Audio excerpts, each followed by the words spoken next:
बहुत समय पहले की बात है। एक गांव में एक परिवार रहता था। उस परिवार में दो भाई रहते थे। उनके माता पिता का देहांत हो चुका था।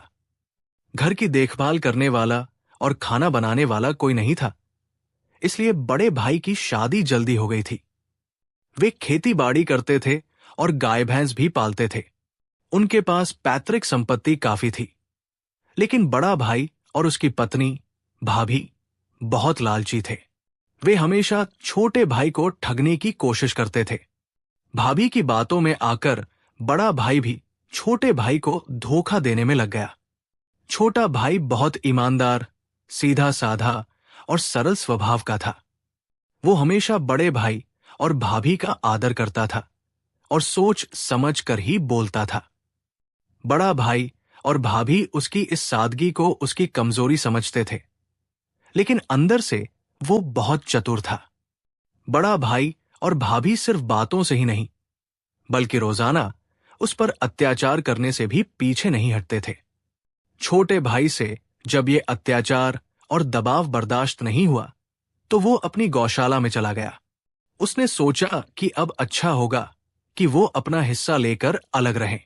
उसने हिम्मत करके बड़े भाई और भाभी से कहा, मैं अब आपके साथ नहीं रह सकता। मुझे मेरी पैतृक संपत्ति का हिस्सा दे दीजिए। मैं अकेला रहूंगा। जैसे किसी को बिना कुछ किए ही मनचाही चीज मिल जाए, वैसे ही उन्होंने तुरंत छोटे भाई का प्रस्ताव स्वीकार कर लिया।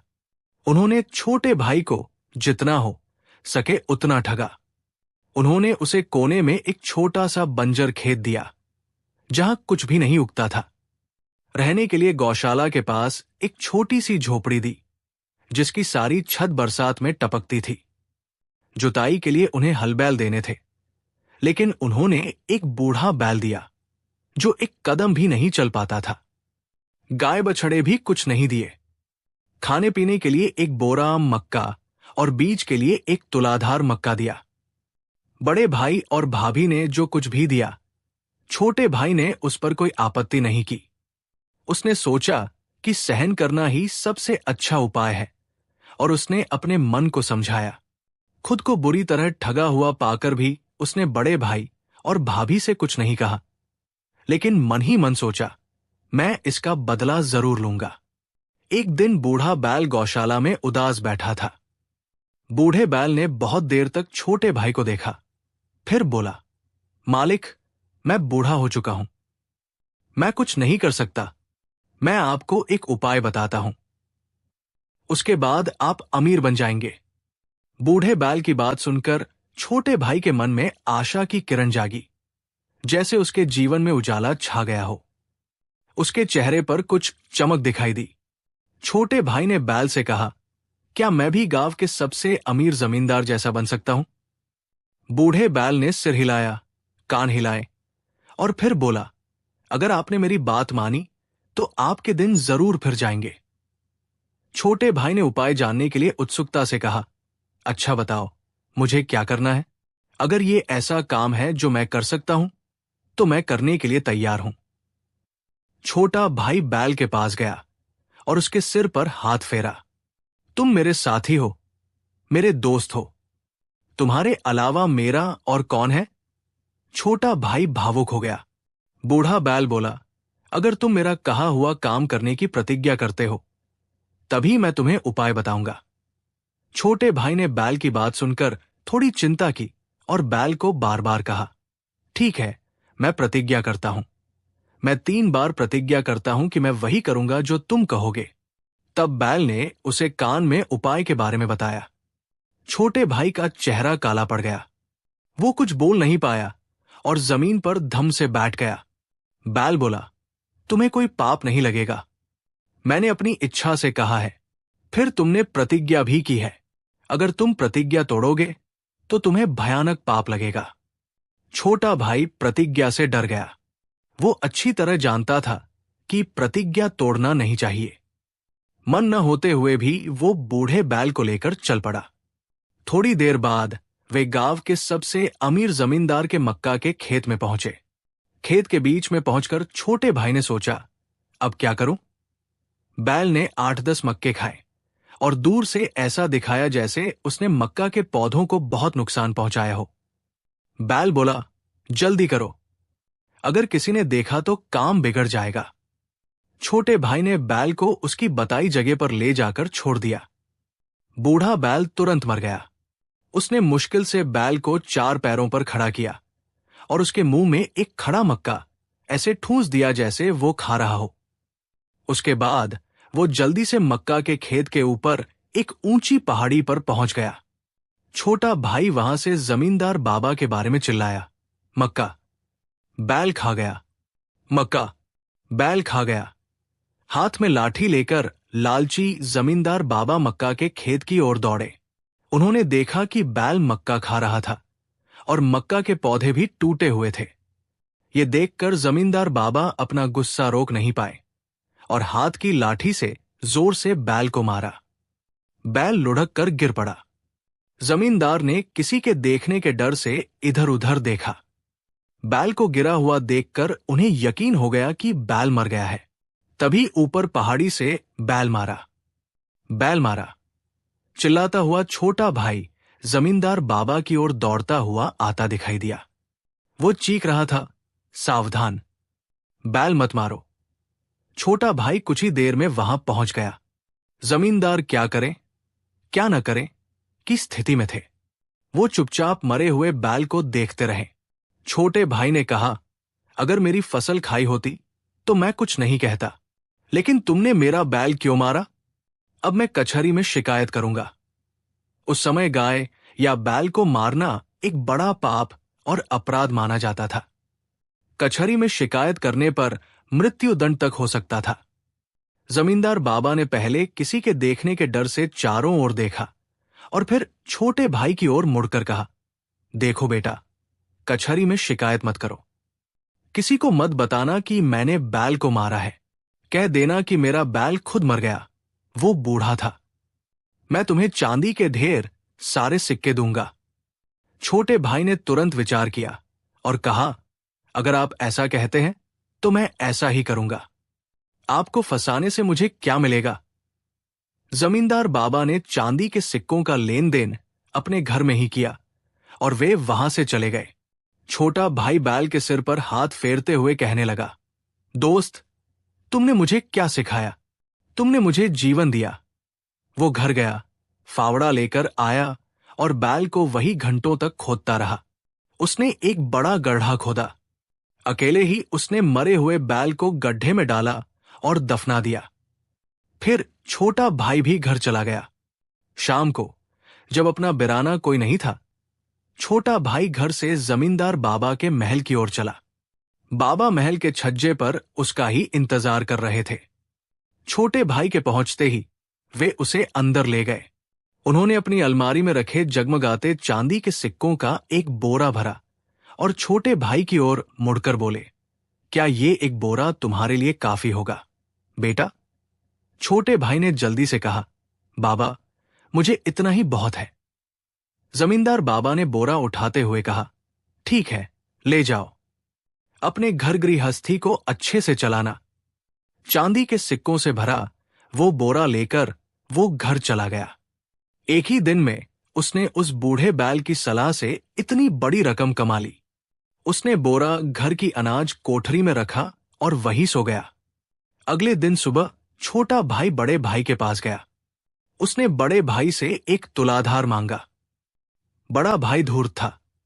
उसने सोचा, ये भिखारी एक तुलाधार क्या करेगा? उसने सोचा और भाई को एक तुलाधार दिया, लेकिन तुलाधार के ढक्कन पर थोड़ा गोबर लगा दिया। छोटे भाई के वहां से तुलाधार लेकर चले जाने के बाद उसने अपनी पत्नी से कहा, छोटे भाई ने ऐसा क्या पैदा किया होगा जो वो तुलाधार लेने आया है? शायद मक्का या बाजरा जैसा कुछ होगा। शायद वो ये दिखाने आया है कि उसने भी कुछ कमाया है। उसने कहा। छोटा भाई तुलाधार लेकर सीधा घर गया। घर में घुसने के बाद उसने मुख्य दरवाजा बंद कर लिया। कोठरी के पास पहुंचकर उसने बोरे से चमकते हुए चांदी के सिक्के बिछी हुई चटाई पर गिरा दिए।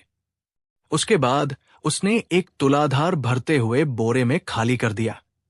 एक तुलाधार भरते ही उसने एक सिक्का रखा। भर जाने के बाद उसने जमीन पर पड़े सिक्के गिने। कुल 10 सिक्के थे। छोटा भाई 10 तुलाधार चांदी के सिक्के पाकर दंग रह गया। उसने बोरे का मुंह बांधा और उसे पुरानी जगह पर रख दिया। वो वहां से तुलाधार लेकर सीधे अपने भाई के पास आया। उसने तुलाधार बड़े भाई को दी। तुलाधार का काम छोटा था, उसने तुरंत ले लिया। छोटे भाई ने कहा, ये लो तुलाधार। बड़ा भाई अंदर चला गया तो छोटा भाई भी चला गया। छोटे भाई का बड़ा भाई और भाभी अंदर मिले। उन्होंने तुलाधार के ढक्कन पर देखा। गोबर पर चमकता हुआ चांदी का सिक्का चिपका हुआ था। उन्होंने ये देखकर लालच में लार टपकाई कि इतने से मक्के में चांदी का सिक्का कहां से आया। देखो, तुमने बहुत धन कमाया है, मैं उसे बहका कर सब कुछ निकलवाता हूं। हमें भी उसके कहे अनुसार पैसे कमाने चाहिए, बड़ा भाई अपनी पत्नी से कह रहा था। काफी दिनों से उसकी भाई से मुलाकात नहीं हुई थी। छोटा भाई भी अपने काम में व्यस्त था। एक सुबह अपना नित्य कर्म करने के बाद छोटा भाई बड़े भाई के घर निकला। लोभी और लालची बड़े भाई ने उसे खूब प्यार किया और कहा, इतने दिन तुझे देखा नहीं, देखकर लगा कि बीमार पड़ गया है। मैं तो तुझे देखने आ ही रहा था। छोटे भाई ने सिर हिलाकर कहा, नहीं, बीमार कहा। आजकल तो काम से फुर्सत नहीं मिलती, कभी बाजार, कभी कहीं। अच्छा, अंदर आ जाओ, तुमसे कुछ खास बात करनी है, बड़े भाई ने छोटे भाई से कहा। छोटे भाई ने मन ही मन सोचा, इन्हें तो कभी ऐसा अंदर आओ, बैठो नहीं कहा था। इनकी नीयत जरूर खराब है। नहीं, मैं यहीं बैठूंगा। छोटा भाई सीढ़ी पर बैठ गया।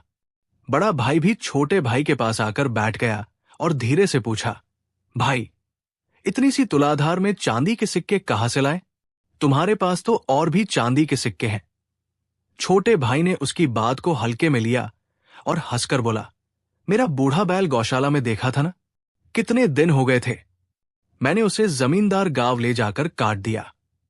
सभी को बैल का मांस महे में बेचा, उसी के पैसे हैं ये चांदी के सिक्के। इतना कहकर छोटा भाई हंस पड़ा।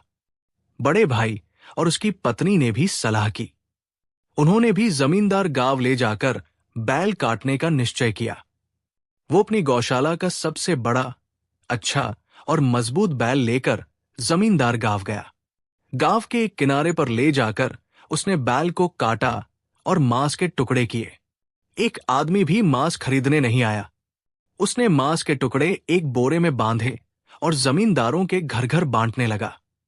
छोटे भाई के बड़े भाई ने बैल काटकर घर घर मांस बांटने की बात फैल गई। जमींदार भी कहते ही पकड़ लिया। बिना मेहनत ही मिल गया की तरह उसे पकड़ लिया और बांध लिया। किसी ने 1-2 थप्पड़ भी मारे। तभी एक जमींदार बोला, बैल काटकर बेचने वाले इस बदमाश को अब कचहरी ले जाना चाहिए। छोटे भाई के बड़े भाई ने जमींदार समाज के सामने हाथ जोड़कर माफी मांगी। वो बहुत पश्चाताप और विलाप करते हुए रोया। समाज ने उसे माफ कर दिया, लेकिन उसे दंड के रूप में बड़ी रकम चुकानी पड़ी। दंड चुकाने के लिए उसने अपनी जमीन बेच दी, अनाज उगाने वाली जमीन भी बेच दी और समाज को दंड चुकाया। उसके बाद उसकी स्थिति बिगड़ गई। उसने सोचा कि उसे इस स्थिति में लाने वाला छोटे भाई ने चाल चली है। वो छोटे भाई से पहले से भी ज्यादा गुस्सा हो गया और बदला लेने का विचार किया। एक दिन उसने अपने घर में छोटे भाई को पकड़ा। वे पति पत्नी मिलकर छोटे भाई को बोरे में कसकर बांध दिया। बोरे में डालने के बाद उसने दांत पीसते हुए कहा, अब तुझे जंगल पार की बड़ी नदी के बीच में ले जाकर डुबो दूंगा। बोरे में एक बड़ा पत्थर भी बांधा है। तुझे डुबो दूंगा और तेरी सारी संपत्ति अपनी बना लूंगा। बोरे के अंदर छोटे भाई ने उसकी बातों का कोई जवाब नहीं दिया और चुपचाप बैठा रहा। उसका बड़ा भाई थोड़ी थोड़ी देर में बड़बड़ा रहा था। बोरे पर एक रस्सी बांधी। उसकी पत्नी ने बोरा उठाने में मदद की। उन्होंने छोटे भाई को बोरे में उठाया और बड़ा भाई जंगल के रास्ते पर चल पड़ा। चलते चलते वो थक गया और बिल्कुल थक गया। मुश्किल से उसने जंगल पार किया, लेकिन भाई को नदी के बीच में ले जाकर डुबोने की हिम्मत उसे नहीं हुई। उसने बोरा एक पेड़ की टहनी पर रखा और लंबी सांस ली। उसे भूख भी लग रही थी। उसने सोचा कि पहले खाना पकाकर खा ले, उसके बाद ही नदी में डुबोएगा। वो किनारे की ओर चला। नदी के किनारे उसने एक चूल्हा बनाया और खाना पकाने लगा। बोरे के अंदर से छोटे भाई ने सड़क पर घोड़े की टापों की आवाज सुनी। बोरे के एक छोटे छेद से उसने सोचा कि ये कौन है। लालची जमींदार घोड़े पर उसी रास्ते से आ रहा था। उसने जमींदार को फंसाने का उपाय तुरंत रच लिया। उसने अपने चांदी के सिक्के निकाले, तुलाधार में रखे और छेद से बजाए और गुनगुनाने लगा। पैसे बन रहे हैं, पैसे बन रहे हैं। जंगल के किनारे, नदी के किनारे, गड्ढे के अंदर पैसे बन रहे हैं।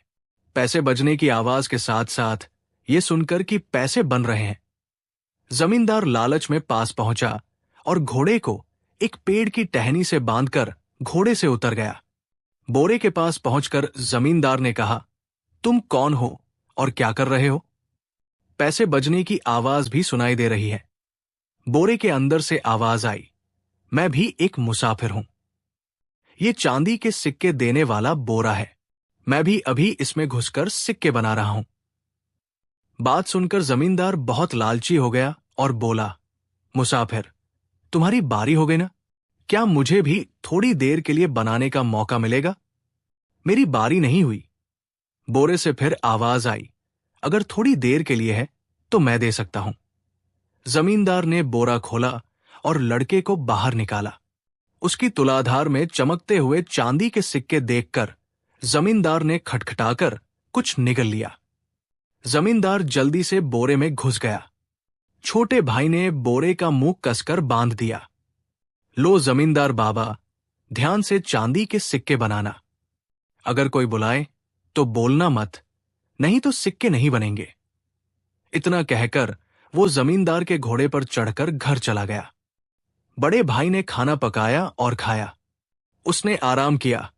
अब उसे बोरा उठाकर नदी के बीच में ले जाकर डुबोने की हिम्मत हुई। वो छोटे भाई का बोरा रखने वाली जगह पर आया। आदमी के आने का पता चलते ही बोरे के अंदर से जमींदार बोला, ए लड़के, पैसे कहाँ बन रहे हैं? अभी तो पैसे बन रहे हैं। अब थोड़ी देर में तुलाधार भर चांदी के सिक्के बनेंगे। गुस्से में उसने वो बोरा उठाया और नदी की ओर चला। नदी के बीच में पहुंचकर उसने बोरे को पानी में डुबो दिया। जमींदार कुछ बोल पाता, वो डूब गया और खत्म हो गया। उसके बाद वो जल्दी से घर चला गया। जब वो घर पहुंचा तो वो दंग रह गया। एक बड़ा ताकतवर घोड़ा आंगन में बंधा था और भाई, छोटा भाई आनंद से दूध पी रहा था। नहीं छोटे भाई, मैंने तो तुझे नदी में डुबो दिया था, तू यहां कैसे है? उसके बड़े भाई ने आंखें मलते हुए कहा, जैसे वो सपना देख रहा हो, लेकिन वो हकीकत थी। क्या आप पूछ रहे हैं कि पैसे बने या नहीं? आपको यकीन नहीं होगा। नदी में क्या डूबा था? मुझे तो एक बोरा सिक्कों के साथ ये घोड़ा उड़ाकर घर ले आया। आप क्यों हैरान हैं? छोटे भाई ने बड़े शान से कहा, आपने मुझे नदी में डुबोकर मेरा बहुत बड़ा एहसान किया। छोटे भाई की बात सुनने के बाद उसे भी बोरे में चांदी के सिक्के और एक बड़े घोड़े पर चढ़ने का लालच जाग गया। उसने भाई को एकांत में ले जाकर बहकाया, भाई, मुझे भी बोरे में डालकर उसी नदी में डुबो दो। मैं भी एक बोरा सिक्के और एक घोड़ा लेकर आऊंगा। भाई, अगर तुम मुझे नदी के बीच में ले जाकर डुबोओगे तो मैं हाथी और उतना ही सोना लेकर आऊंगा जितना मैं उठा सकूं। लेकिन ये सब बात किसी को नहीं बतानी है। छोटे भाई ने बड़े भाई को बहुत लालच दिया। वो बोला, भाई, मैं किसी को नहीं बताऊंगा, लेकिन मुझे नदी के बीच में डुबो देना। हाथी पर आना है। वो मन ही मन महल, हाथी और नौकर चाकरों का सपना देखने लगा। अगले दिन सुबह बड़े भाई ने अपनी पत्नी से कहा, देखो, मैं शाम को ढेर सारे सिक्के लेकर हाथी पर चढ़कर आऊंगा। मेरा इंतजार करना। उसने इससे ज्यादा कुछ नहीं कहा। वो सीधा छोटे भाई के घर पहुंचा और बोला, भाई, बोरा तैयार कर। मैं उसमें घुसता हूं। तू उठाकर चल। छोटे भाई ने कहा, इतनी दूर कहां उठा पाऊंगा। तुम बोरा लेकर चलो, मैं बोरा रखने वाली जगह पर बैठा रहूंगा। मैं कहीं और से आऊंगा। लालच और लोभ में वह और कुछ नहीं सोच पाया। वो बोरा उठाकर जल्दी जल्दी जंगल के रास्ते पर चल पड़ा। थकते थकाते वो उस जगह पहुंचा जहां छोटे भाई को बैठाया था। उसका घोड़ा भी पास ही था। उसने बड़े भाई को बोरे में डाला। बोरे का मुंह कसकर बांधा। बोरे के निचले हिस्से में एक पत्थर भी बांधा। मुश्किल से उठाया और नदी के बीच में ले जाकर डुबो दिया। छोटे भाई ने बड़े भाई को पानी में डुबोते हुए कहा, अंतिम विदाई भाई, तुम अब हाथी पर स्वर्ग में ही चढ़ पाओगे। मुझे बहुत दुख हुआ। मन न चाहते हुए भी मुझे तुम्हें मारना पड़ा। मैं क्षमा मांगता हूं। बोरे के अंदर से बड़े भाई चिल्लाया, इतना बड़ा धोखा, तुझे जरूर पाप लगेगा। छोटे भाई। छोटा भाई हंस पड़ा, भाई, धोखा नहीं, बदला। तुम्हें हमेशा लोभ ने पीछे रखा। मैं तुम्हें यहां नहीं लाया था, तुम खुद आए हो। अलविदा। उसने बोरा छोड़ दिया। बड़े भाई और पत्थर के वजन से वो बोरा डूब गया। कुछ ही देर में वो मर गया। भाई घोड़े पर चढ़कर घर लौट आया। अब उसके खिलाफ साजिश करने वाला कोई नहीं था। वो समाज में संपन्न और प्रतिष्ठित होकर जीवन बिताने लगा। उसकी भाभी जीवन भर इस इंतजार में बैठी रही कि उसका पति हाथी पर चढ़कर चांदी के सिक्के लेकर आएगा, लेकिन वो कभी लौटकर नहीं आया।